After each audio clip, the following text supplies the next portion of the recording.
Welcome to McKinney Falls State Park, located right here in Austin, Texas. Water has always played a major role in the changing of the Earth's surface. It may be hard to believe, but millions of years ago, most of Texas was covered in an ancient sea, including the ground that I'm walking on right now. Not far from this spot is an eroded core of an extinct volcano called Pilot Knob. Millions of years ago, this volcano was active and spewed ash and debris into the surrounding sea. Over time, this volcanic debris was eroded away by water. Erosion is the process by which soil and rock is removed from one area of the earth through wind, water, and ice and transported to a different place. This process of erosion is what created the unique rock formations and the beautiful waterfalls that McKinney Falls is known for.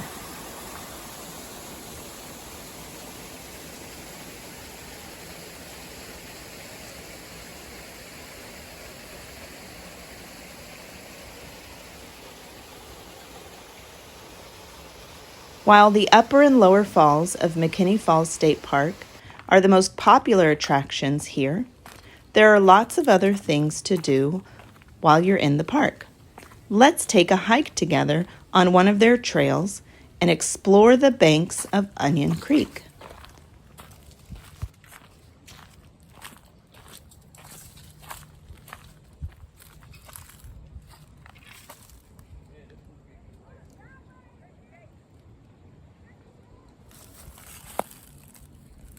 There are many different species of trees that live in the park, including pecan trees, sycamores, oaks, juniper, mesquite, cedar elms, Texas persimmons.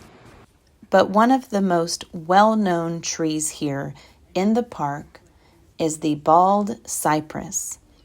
This one in particular is believed to be 500 years old and has been nicknamed Old Baldy.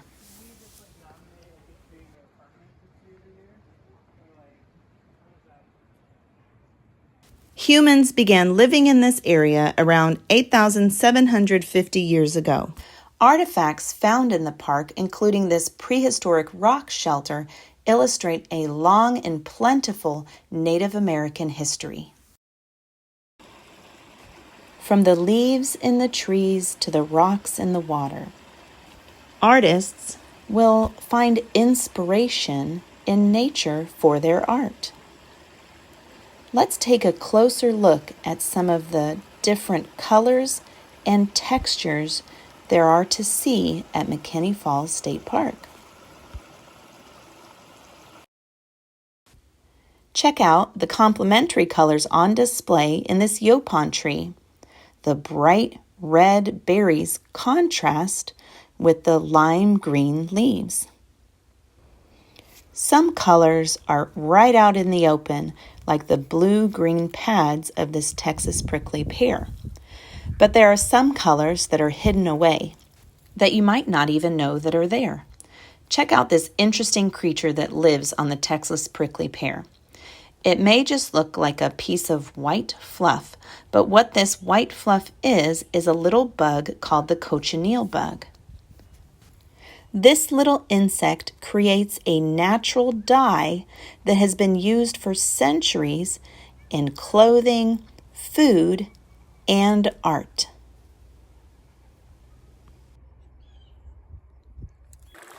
Now let's take a look around at the different textures we can see. Texture refers to the way something feels when we touch it, or the way something appears to feel. Different textures can be described as rough, smooth, fluffy, hard, soft, liquid, solid, lumpy, gritty, and so on. The word texture can be used for many different things. Artists will use texture to add depth or interest to different areas of their artwork. Sometimes texture is used to make a piece seem more realistic. The more detail you put into your texture, the more realistic a work of art can look. Thank you for joining me today on our field trip to McKinney Falls State Park. The natural world is an excellent place to go when you're looking for inspiration for your artwork. Let's take one last look around and then head back to the art room to use what we learned today about texture to inspire our art. I cannot wait to see what you create.